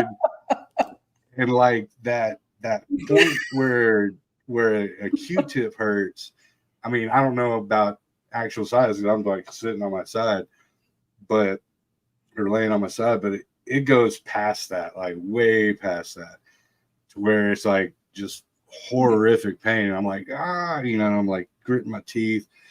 And then finally, like the pain got so bad, like I just kind of like gave up. Like my body was just like, man, just deal with it. And I just kind of like, yeah. And I just kind of like relaxed, and all I hear is a, I'm like, and he pulls out this freaking bloody wiggling, because he was pulling little chunks out of it, bloody wiggling little freaking 1-inch cockroach out of my freaking ear, and it puts it on the pillow right in front of me. He's like, yep, there he is. We're gonna tuck it in. Yeah. Read a little bedtime story. Yeah. I was just like, yeah, all right. So dig this. So the next is I get out of there about 5 o'clock in the morning. I have to go to work at like 7 or something. And so I call up work. I'm like, I know it's my first day, but this is what happened, right? And they're, like they didn't laugh at me, over the phone. But Tuesday when I went in, I walk in and they're like, "This is your spot," blah blah blah, because I was a technician. They're like, "Yeah, bloody," and all you hear is, "That's the dude with the bug in his ear." Yeah, the total bug in his ear. I'm like, got this big cotton swab and tape. You walked in looking your best, is what you're saying. Yeah, exactly. Yeah. Oh. Yeah. No. Yeah. No. Yeah, I don't know why they didn't suck it out, Jackie. They did. Yeah, that would have been so much better. But they use like these giant roach clips. Yeah, the roach clip hemostat looking things. And I remember thinking, dude, because it folded, like you could actually had hinges on it, so you could like make it fold into certain. Oh, that's pretty cool. Yeah, and I was like, dude, I wish my roach clips did that. So I got this thing on Amazon where because I've got this thing about tonsil stones. Like, I hate tonsil stones. The hell is a tonsil stone? So your tonsils gather bacteria and all kinds of crap. And I don't know if you've ever like coughed up like little white, like pebbles. Those are tonsil stones. They come out of your tonsils. No, I had tonsillitis like every month when I was a kid until they finally took them out. Oh, that's why you don't get them. You don't have tonsils. That makes sense. So I bought this thing to like clean out your tonsil stones because I cannot like it just, anytime I get them, I don't get them often, but when I do get them, they drive me nuts. So it's this thing, and you can change out the tip. So one tip is like for tonsil stones, and then, obviously you clean it, and then you put the other tip on, and you can like look in your eardrum, and it like video relays back to your phone. Nice. So you're seeing everything like real time. So I think that I would have whipped that puppy out if I thought it was in my ear. And I remember thinking that too, because I've got this thing, like I don't like I have like a bonnet kind of, it looks like a beanie, but it's for your hair, right? For long hair, so it doesn't like break. And it's cotton on the outside, but it's all satin on the inside. And it comes down over my ears, and I wear that at night because I am freaked out about something crawling in my ear at night, because I saw a video that it was very similar to what you just described happening to you. And you're just reinforcing that. Monica's going to wear a beanie to bed every night. I did. After that, I wore a beanie to bed every freaking night, and I soon started looking for a new place for us to move into. Yeah, I guess. It was so bad. What had happened was, so they lived in a trailer, and I guess the people that lived behind them, they got so roach infested that they literally burnt their trailer down, like just burnt the whole thing down. And then they moved over. So it got to the point where Like The if you open, survivors took up refuge in yeah. here. So if you literally went into like the kitchen at like 2 or 3 in the morning when the lights have been off for a while, you would get dive bombed. Like they'd just literally, Dude, no. That is and uninhabitable. Like, yeah, and no. the pictures would move, like the frames, like the pictures would wiggle when you turned the Nope. light on. Yeah, Nope. it was bad. We called it the Really put toxic. your ear to the mattress at night and hear them crawling around in there too.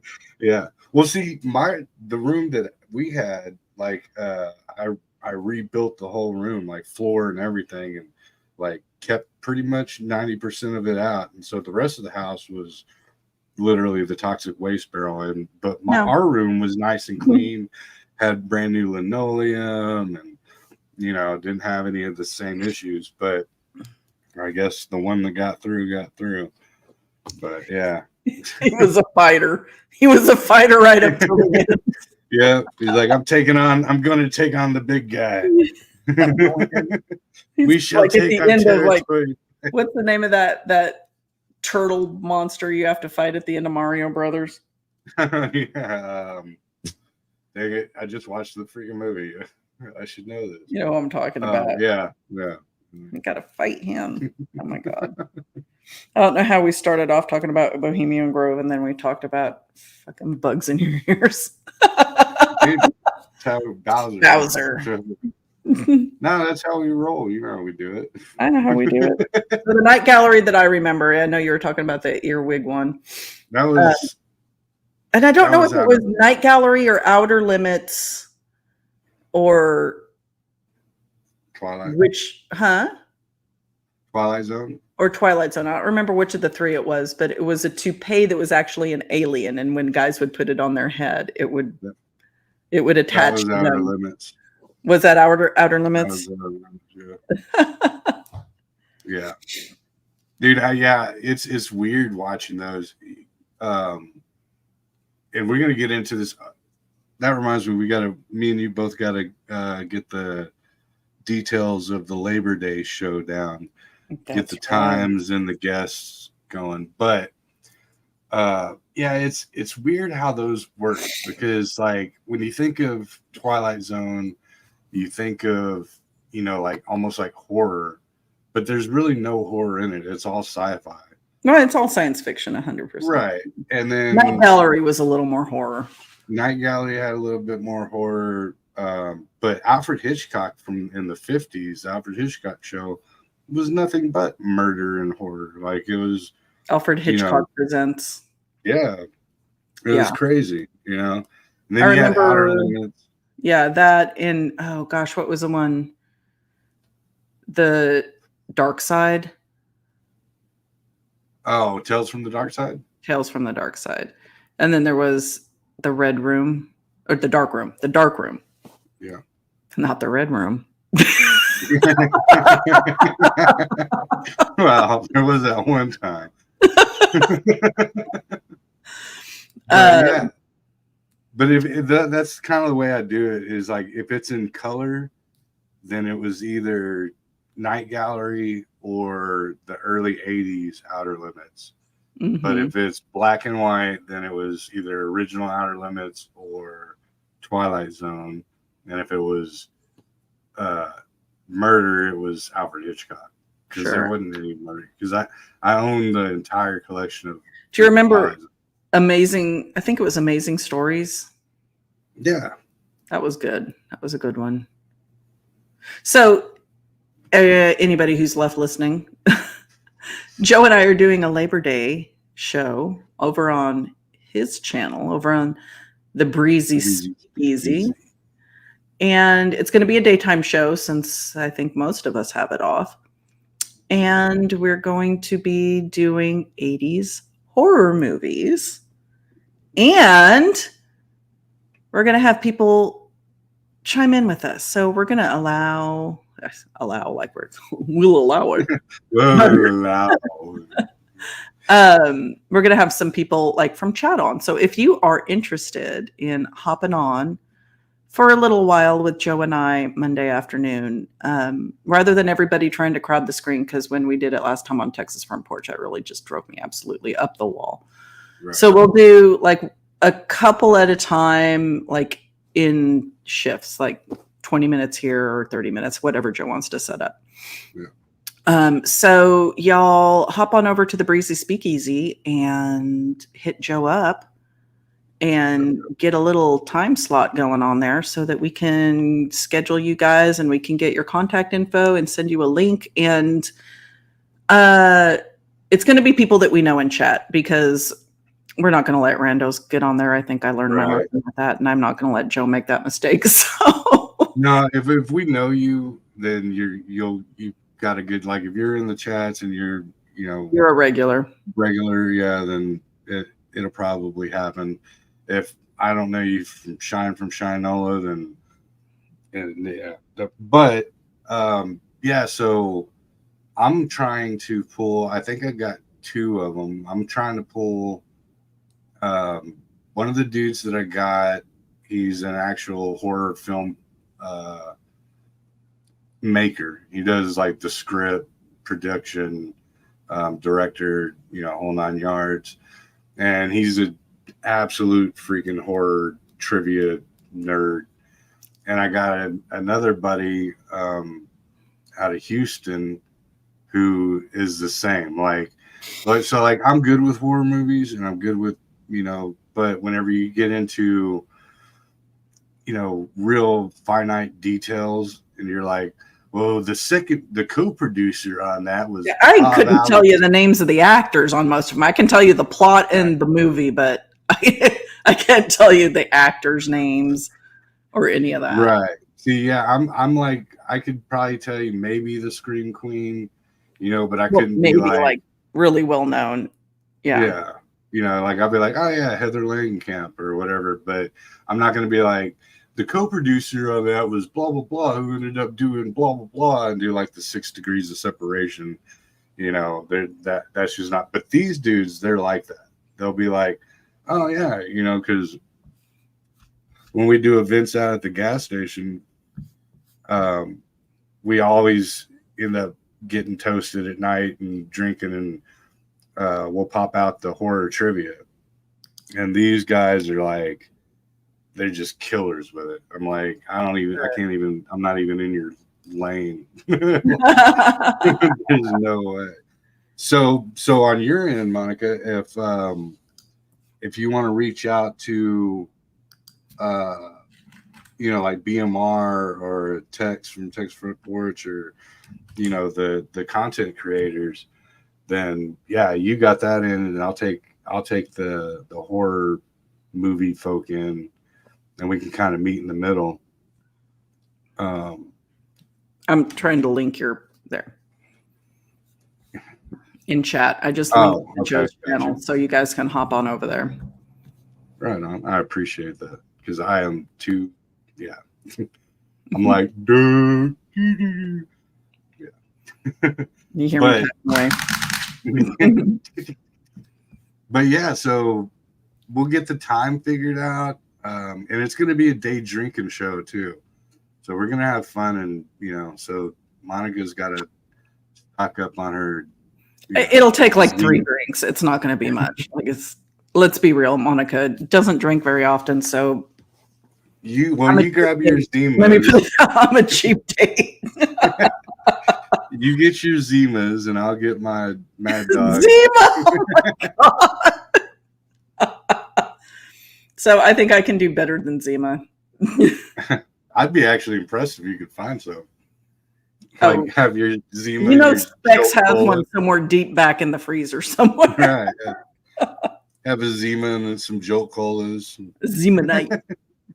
So when one of my friends turned 18, obviously back in the day, what was that, like 30 years ago?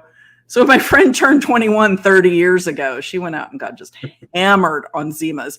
And like the next day at work, or a couple of days later at work, I remember the security guys were giving her a hard time, saying, oh, Zima night.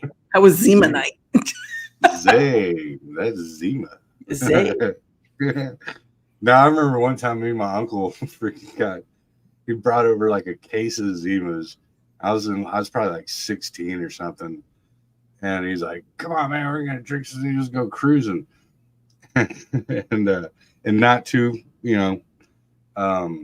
say that drinking and driving is good, but it happened. It happened. And yeah, and we got toasted. I remember getting back to the house and passing out, and then we woke up like sometime midnight, like probably like 10 o'clock at night, 9 o'clock at night. And we used to go out in his car and drink. That's like a thing in my family. Everyone goes out to their car, turns on music, and drinks. It's just one of those things.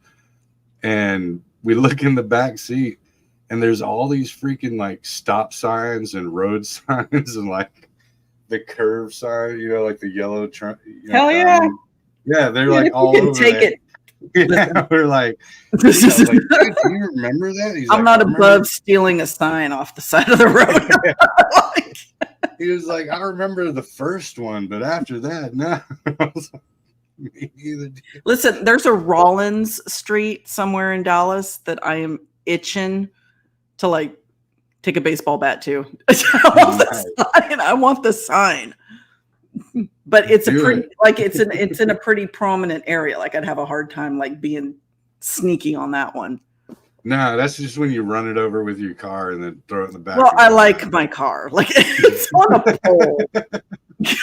I think it would cause just a little bit of damage to my car if I ran it over. Yeah, actually, I forget. I think it's in Colorado. There is it's a sign, and it says, because you have the miles signs, and it's like 419.9 miles because everyone stole the 420 sign. So, yeah. That's funny. I mean, yeah. The city obviously sells them because I do, like my office at work, I have like a big, like from the highway, like an I-35 sign, and then the night speed limit. I have one that says night 65 and night 55. That's on my wall at work. Nice. So you can get them legitimately. I hope those are legitimate. They're on the wall at my work, in my office. Yeah, I got one of them. And it's weird how big they freaking are that you don't really realize it. Because I got one that says High Grove. And that's what we did. My homeboy had a freaking like a 82 Honda or something. He was like, dude, hell no, we're not freaking unbolting that thing. And he just backed his hatchback up, ran the sign over, and then we grabbed it, threw it in the freaking trunk or in the hatchback, and drove it home. But that thing's like, it's longer than I am tall, and probably like that high. But when you're driving, it looks like it's that big.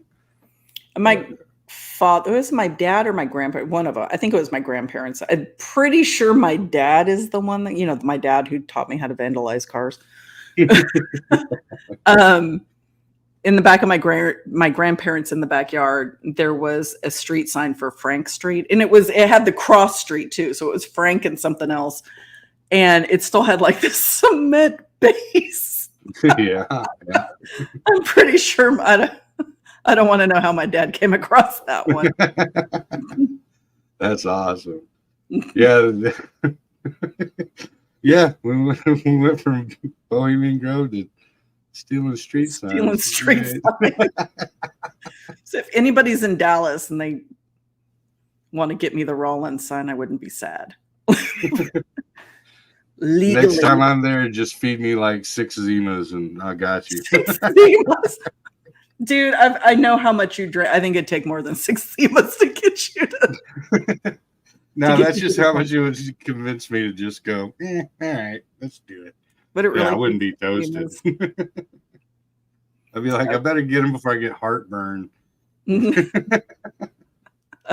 things are horrible for the heartburn. I can't remember. I remember, what did I liked Zima, okay, but I liked Lynchburg Lemonade. Jack Daniels, the Lynchburg lemonades.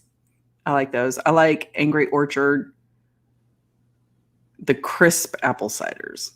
Because one of them tastes like, one of them is horrible and the other one isn't so bad. Yeah, it tastes like rotten apples. Yeah. Fermented apples. One of them is good. One of them's like, I like Ace's Pear too if it's on tap at a bar. I like that. hard ciders. Dude, you know, Breezy fun fact number 8,734. My uncle actually so my aunt passed away in the 80s, and he was a drinker already, but he really went off the hilt with it. He drank so much freaking Jack Daniels that Jack Daniels sent him a letter. Thanking him for keeping the lights on at the factory. Right. He got a letter, and he's got it framed on his wall. And he's a literal Tennessee squire, Jack Daniels Tennessee squire, and owns, I guess back then they were doing this thing where you can own a plot of land that's on the Jack Daniels farm. What they basically did was they took like an acre of land and made like a 1-inch square piece for every squire. So you could actually be a Tennessee squire and own land. Well, okay. Yeah. Yeah. It's pretty cool. Next time I go there, I'll freaking take a picture of it and show you. Hey, here's a fun fact. Here's a Monica fun fact. I drank so much Jack Daniels like in high school and immediately following that I can't even smell it anymore without getting nauseous. I'm the same way with any of the, what do you call it, I call it foot whiskey, but it's the sour mash. Any of the sour mash, like Jack Daniels, Jim Beam. It smells like feet. That's what it freaking smells like. It smells like funky feet. All I smell is almost dying in a field from alcohol poisoning. That's what I smell. I don't mind the alcohol poisoning. Beach, riverbank, field, behind somebody's house. Like, oh yeah. W.L. Weller did that to me. I went to the beach. I was like, I don't even think I was even 14 yet. I was probably like 13. My pops and my mom, they bought a freaking half-gallon big handle jar of W.L. Weller and Sprite. And I drank that till the freaking cows came home, and that was one of the sickest I've ever been. And I'm like, nope, never doing that again. Now it's Seagram's. Now it's Jack Daniels, Wild Turkey, and Cisco. Yeah. Cisco. Oh. I mean, I'll do a shot if someone offers it to me, but I'm depends on how effed up I want to get. Like, I'm not looking. All right. I don't need to be doing that anymore. I'm too old. Never too old. Yeah, apparently I am. Bounty Hunter Bear wants to know what their favorite alcohol beverages are. What is yours? What's your go-to if you're at a bar? I'm a mixed drink. So my go-to mixed drink, I've got 3 I will rotate between. I will do, my number 1 is Tom Collins, which is a vodka Collins, but with gin instead of vodka. The cousin of Phil Collins. Yeah, Tom Collins. I will do a whiskey sour. Really? Shockingly, because the smell of whiskey makes me nauseous, but I like a whiskey sour. Or I will do a oh gosh, bless it. What is it with the mint? With the mojito? Mojito. Yeah. I'll do those in the summertime because I can tear through those. That's like breakfast. I'm a lightweight, what'd I say? Yeah. Mine, I'm really deep down, I'm either a Crown or a tequila guy. Like, I love a really good tequila, love Crown. I'm not much of a mixed drinker because I don't know, I'm a gulper. So even with same with sodas, like if gin always looks at me crazy, like I'll wake up in the morning or whatever, on like a weekend, and if I crack a soda open, like it's a one chug thing. It's go until it's gone. Yeah, and she's like, how do you do that? Like, how do you do that? yeah, she's like, doesn't All your the stomach relaxed hurt? throat muscles, my friend, because the carbonation would choke me. Yeah. Now, and then I'll do like the longest burp in the world. You know, it sounds like Revenge of the Nerds. We had that conversation. That's another I know. Monica fun fact. I cannot be around people that burp. I can't. It makes me gag. I can't help it. It triggers my gag reflex. Like I That is cannot weird. help it. That And is if weird. God help you if it smells, and I smell it because I will legitimately like puke. I will actually like it will come out of my mouth. I have no control over that reflex. It's the weirdest thing. That's hilarious. I've never ran across that before. Well, I mean, I've never ran across that particular gag reflex before. Isn't that weird? It's weird. Yeah. I don't know why, but yeah. I will literally start dry heaving and I can't stop. Well, what about if you burp? Same thing. Well, I mean, if it's you, nobody cares. Right. You know, nobody cares about themselves. See, if right? it's mine, it's cool. Well, I don't do it in front of everybody either. Like I'm not out there spreading that. Right. No, I've grown good at doing the silent, you know. Or well, I mean, if it's silent, that's fine. I mean, really, it depends. Like how close you are to me. And the big thing is like, if I smell it, I will legitimately like vomit will come out of my mouth and I can't stop it. It's horrible. It's embarrassing. It's legitimately embarrassing because all of a sudden I'll just be like, so yeah, so it's not something that you like. I guess how did you say that you purposely found disgusting? It triggered. It triggers. Like I like zero. I walked behind a friend of mine like a few years ago, and she knows like people that I'm spending a lot of time around typically know. And she wasn't thinking anything of it. And God bless her. I don't know. She was eating like bratwurst or something that day. And I didn't hear her like burp because I will usually just turn around and walk the other way just because I don't want to embarrass myself. Right. But I didn't hear it. And I walked right into the smell and it came out of my mouth. And she was like, what the? I was like, you heifer. You could have warned me. You knew what I do. How dare you, madam? Yes. Like you knew. That's hilarious. It's horrible. It's embarrassing. It's embarrassing. Because like sometimes I can stop myself from like actually getting sick, but I have to like run the other way and I have to like breathe through my mouth and I have to concentrate on not. You have to focus. I do. I'm not kidding. Like I need fresh air in space. That's freaking awesome. Yeah, so I'll have to. Yeah, so when we go to New Orleans, yeah, I have to limit my beer drinking. Yeah, you better be like freaking downwind. Because I'm one of those dudes. Like I said, I'm a chugger. So like during the shows and stuff, like when y'all see me drink, that's not how I drink. I'm like, yeah, it was done. Wow. So anyway, there's half of, I usually it's about an average of 2 drinks per 12 the bartenders ounces. are going to like you in New Orleans. Yeah. Well, now I can because then Monica's going to be like, blah. Well, no, you have to like just stay like downwind from me.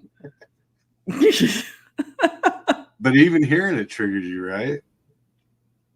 No, well, it does, but not as bad. Like if you were to do it now, like on video, that wouldn't be as bad. It's in person. It's like okay. Yeah. I can dig that. Yeah. Sorry. Yeah. Body funk can trigger a lot of things. I don't want to smell your gastrointestinal Exactly. Yeah. situation. I don't want to smell that. So, okay, we've been on for 2 hours and we're just rambling about bullshit now. So it's time to sign off and let everybody go to bed, even though PG just showed up. Sorry, honey. So thanks everybody for tuning in tonight and listening to our, open mic at the Trap House. Joe, you want to give your little sign off and direct everybody on over? Yeah, so join us tomorrow on the Breezy Speakeasy. It's probably going to be like tonight. I really don't have much of a subject unless I kind of come up with one. And then join us for Labor Day during the day. I'll try to zero in a time frame for the Labor Day show tomorrow so we can announce it, because we're, me and Monica, we just kind of fly at the seat of the handle type of a thing. Fly by the seat of your hands. Yeah, there you go. I knew it was something like that. The seat of the handle. The seat of the handle. The fuck am I? Yeah. See, that's what happens when I don't chug. And you can hear tomorrow, all about my interesting week, because it was a very interesting week for me. It'll be interesting. You guys will want to hear all about the adventures of Breezy.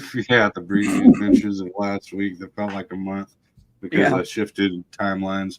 How he shifted timelines and survived. Yeah. And I'm going to continue to do so. So we'll get it tightened in on the Labor Day show. All 80s and 90s horror, just everybody's reactions, trivia. We're just going to go all out and just make it a whole day of it. Or, at least a couple hours out of the day of it. But thank y'all all for tuning in and listening to us just jibber jab. And, and as always, one love, God bless. Keep searching for the truth, because it's out there. We just got to find it. And on that note, I know, right? Got a point. Okay, my hands aren't working. All right, I had to work all day. I have to work all day tomorrow. I don't have the day off. So again, thank you everybody for tuning in. Joe and I appreciate it.